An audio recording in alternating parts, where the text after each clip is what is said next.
Bonjour Mathias Pierglas. Bonjour Jean-Philippe Denis. Mathias Pierglas, vous êtes maître de conférences en sciences de gestion à l'université Gustave Eiffel. Vous êtes membre de l'IRG, donc l'Institut de recherche en gestion. Vous êtes auteur d'une thèse qui a fait du bruit, Mathias Pierglas, dirigée par Armand Hatchuel, sur le quiproquo. Voilà. Alors, quand on s'intéresse au quiproquo, je crois que ce qui vous intéresse beaucoup, ce sont les silences du quiproquo. Et pour travailler les questions organisationnelles, qu'est-ce qu'on trouve ? Alors déjà, je vais commencer par définir ce qu'est le quiproquo. Alors, le quiproquo, c'est un phénomène langagier qui désigne une situation où les interlocuteurs croient se comprendre et en fait ne se comprennent pas. Mais le langage masque le fait qu'ils ne se comprennent pas. Et donc ils vont pouvoir continuer à dialoguer autant de temps qu'il est nécessaire pour continuer à ne pas se comprendre, mais à poursuivre leur activité. Alors pourquoi c'est important le quiproquo ?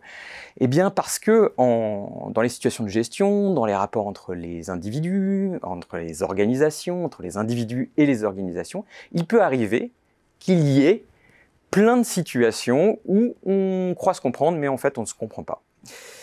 Alors ça peut ne pas être très grave, mais ça peut être aussi très grave. Alors, par exemple, l'une des applications de mes travaux sur le quiproquo, c'est de travailler la gestion des risques psychosociaux.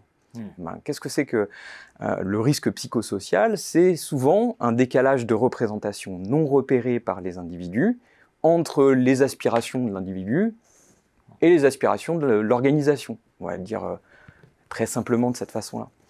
Et donc, le fait d'être capable de détecter ces situations de quiproquo va permettre de désamorcer des situations de risque psychosocial, par exemple, ou de risque industriel, puisque j'ai aussi étudié, par exemple, l'accident de Tenerife, qui est le plus gros accident de l'aviation civile, qui est en fait la concomitance de deux quiproquos qui surviennent entre les deux avions et la tour de contrôle, voilà, qui donnent des instructions qui sont polysémiques, et l'une des choses qu'on cherche quand on recherche le quiproquo, c'est la polysémie possible de ces mots.